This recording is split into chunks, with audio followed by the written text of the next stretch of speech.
ఏర్పరచబడిన వారు నిత్యమైన మహిమతో కూడా క్రీస్తు యేసునందలి రక్షణ పొందవలెనని నేను వారి కొరకు సమస్తమును ఓర్చుకొనుచున్నాను.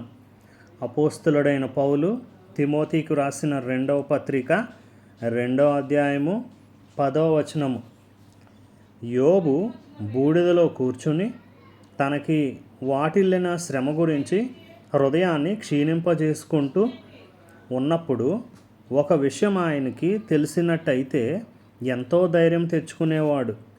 ఈ లోకానికి సంబంధించిన ఒక సమస్యను పరిష్కరించడంలో ఏ మనిషి అయినా దేవుడికి సహాయపడుతున్నాడు అంటే తానే ఆ మనిషి అని.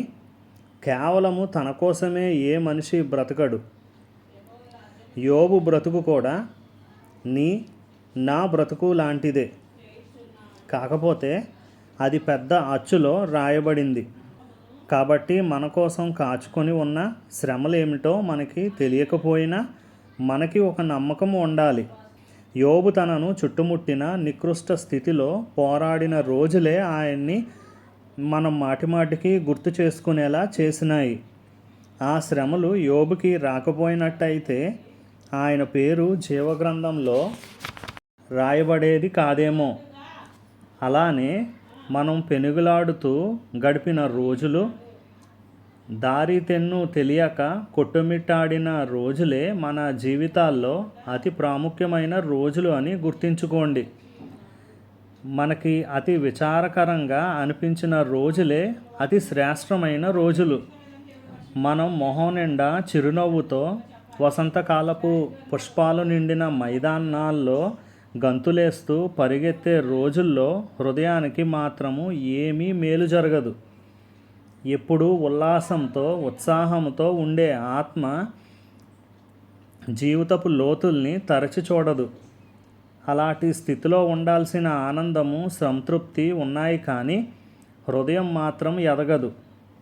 ఔన్నత్యాన్ని, లోతైన అనుభవాలను తరచి చూడవలసిన మన ప్రవృత్తి మాత్రం ఏ అభివృద్ధి లేకుండానే అలానే ఉండిపోతుంది. జీవితం క్రొవ్వొత్తులాగా గ్రుడ్డిగా వెలిగి చివరికంటా కాలిపోతుంది. దానికి నిజమైన సంతోషపు దగదగలు ఉండవు. దుఃఖపడువారు ధన్యులు. చలికాలపు సుదీర్ఘమైన రాత్రుళ్ళు అంధకారములోనే చుక్కలు కాంతివంతముగా ప్రకాశిస్తాయి. కొన్ని కొండపూలు మనము ఎక్కలేని ఉన్నత శిఖరాలపైనే వింత రంగులతో విరబోస్తాయి. బాధనే గానుగలోనే దేవుని వాగ్దానాలనే చిక్కటి ద్రాక్షరసము బయటికి వస్తుంది. చింతాక్రాంతుడైన యేసు తత్వము ఎలాంటిదో దుఃఖాలను రుచి చూసిన వాడికే అర్థమవుతుంది. నీ జీవితంలో సూర్యకాంతి ప్రకాశించడం లేదు, కానీ ఇప్పుడున్న మబ్బు పట్టిన స్థితిలో కూడా నీకు తెలియని మేలు ఉంది. ఎందుకంటే కొంతకాలము ఎండలు కాస్తే నేలంతా ఎండిపోయి ఎడారిలా తయారవుతుందేమో. దేవుడికి అంతా తెలుసు. సూర్యుడు, మబ్బులు ఆయన చేతుల్లోనే ఉన్నాయి.